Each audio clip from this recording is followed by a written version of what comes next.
એક વ્યક્તિ સ્થિર પાણીમાં 5 કિલોમીટર પ્રતિ કલાકની ઝડપે તરી શકે છે. પાણીના વહેણની ઝડપ 1 કિલોમીટર પ્રતિ કલાક છે. વ્યક્તિ થોડું તરીને 1 કલાકમાં પોતાના મૂળ સ્થાને પાછો ફરે છે તો તેણે કુલ કેટલું અંતર કાપ્યું હશે? હવે આપણે જાણીએ છીએ કે આપણે બોટ અને સ્ટ્રીમના એક્ઝામ્પલમાં કે બોટની સ્થિર પાણીમાં ઝડપ જે આપેલી હોય એ આપણને 5 આપેલી છે અને જે સ્ટ્રીમની ઝડપ આપણને 1 આપેલી છે. તો જો આપણે ડાઉનસ્ટ્રીમની વાત કરીએ એટલે વહેણની સાથે જેની ઝડપ જે છે એ 5 + 1 એટલે 6 કિલોમીટર પ્રતિ કલાકની થઈ જશે અને ઉલટી દિશામાં 5 - 1 એટલે 4 કિલોમીટર પ્રતિ કલાક થઈ જશે.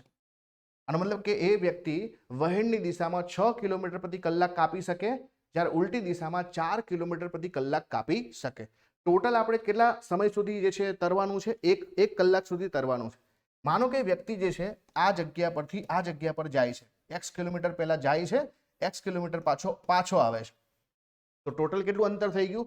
2x અંતર થઈ ગયું. તો પહેલા જે છે x કિલોમીટરનું આ બંનેનો જે સરવાળો આપણે કરવાનો છે. તો speed is equal to distance upon time. તો ટાઈમ કેટલું થઈ જશે? Distance upon speed. તો ડિસ્ટન્સ આપણું પહેલું કેટલું છે? x કિલોમીટર અંતર કાપે છે 6 ની ઝડપે, પછી પાછું બીજું x કિલોમીટર કાપે છે 4 ની ઝડપે અને આ ટોટલ આપણી પાસે 1 કલાક છે. તો આ કેટલું થઈ જશે?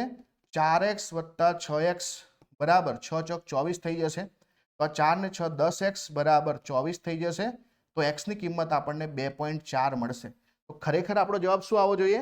તો ટોટલ અંતર એને કેટલું કાપ્યું છે? તો 2.4 એટલે કે અહીંયા જે છે ખરેખર અંતર કેટલું થઈ જશે?